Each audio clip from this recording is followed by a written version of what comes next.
கனவா மீன் பிடிக்காத யாருமே இருக்க மாட்டாங்க. எல்லாருக்குமே கனவா மீன் பிடிக்கும். அந்த கனவா மீன் க்ளீன் பண்ணுறது எப்படின்னு பார்க்கலாம்.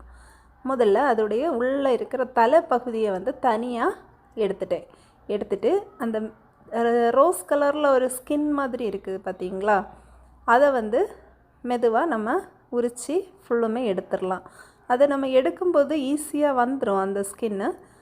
இந்த மாதிரி ஸ்கின்னை வந்து கிளியராக எல்லாத்தையுமே நம்ம நீட்டாக எடுத்துடலாம். எடுத்துட்டு பார்க்கும்போது அந்த ஒயிட் கலர் மட்டும், அந்த கனவாவோட அந்த ஸ்கின் மட்டும் அப்படி விசிபிளாக இருக்கும் பாருங்கள். அப்படி நீட்டாக வந்து நம்ம இழுத்து எடுத்தால் வந்துடும். பாருங்கள் எப்படி நீட்டாக ஆயிடுச்சுன்னு.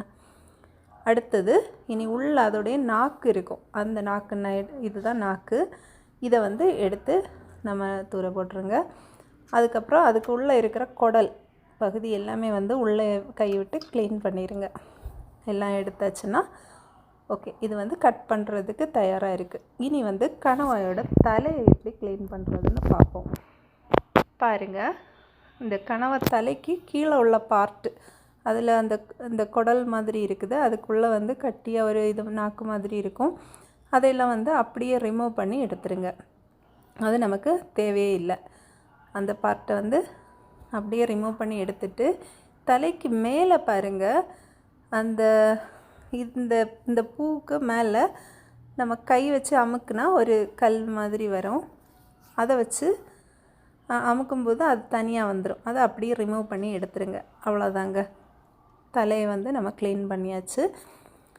இன்னொரு தடவை உங்களுக்காக நான் வந்து ரிப்பீட் பண்ணி காட்டுறேன். ஃபஸ்ட்டு தலையில் உள்ள அந்த குடல் இதெல்லாம் வந்து அப்படியே ரிமூவ் பண்ணி எடுத்துருங்க.